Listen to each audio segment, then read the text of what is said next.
anytime you're facing a transition, I'm a research person. I say get some research, do some research, know what you're getting into before you dive head first into it. So when I was choosing, my very first area outside of the military, I went because I wanted to be closer to my aunt. My aunt was almost 90 at that time, and I had not spent any good time with her since I was a child. So I went to the area that she was in, and I learned fairly quickly that wasn't the area that I needed to be in.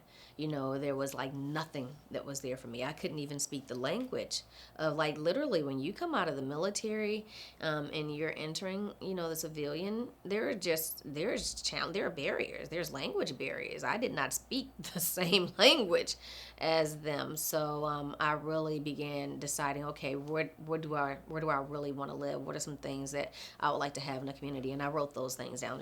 I'm a Christian, so I stick to a plan. I write down what I would like, from God, and then I go into the scriptures and I pray and I read, and I let God direct me to a scripture that confirms that I can receive it, and then I write that out as a confession, and I believe for it. So then the areas that I'm looking for have to match up to what I've written down. So when when my aunt was it was clear I wasn't going to stay in that area. My aunt was getting ready to pass. I said, okay, well, I want to live in an area where there are women veterans, because I want to start a women veteran organization. So I looked over what are the resources that are there, what are some other people that are there, how many other veterans are living in the area, are there other, in terms of healthcare, am I going to have what I need for healthcare? Because I came out of the military, I came out with a disability. I didn't have a disability prior to going into the Marine Corps. So not only am I transitioning, but when I transitioned from the Marine Corps, I was still on a boot. My date of separation, I had a really horrible separation. I ended up having to file what's called a BCNR, Board for Correction on Naval Records, but I didn't learn about that stuff until I was going through the process. So then when it came to choosing an area, I had to actually look for a place where I was going to be able to get some physical rehabilitation.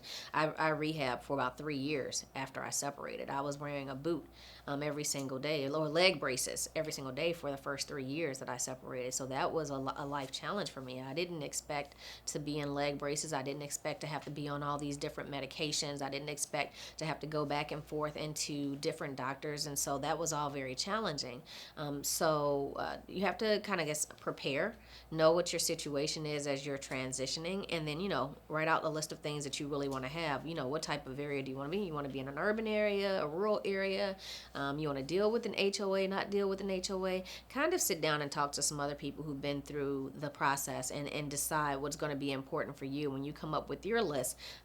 Like I say, prayerfully, if you're Christian, to go to God in prayer, and then decide the areas that are presented, the opportunities that are there based on work and other things, what's going to be right for you.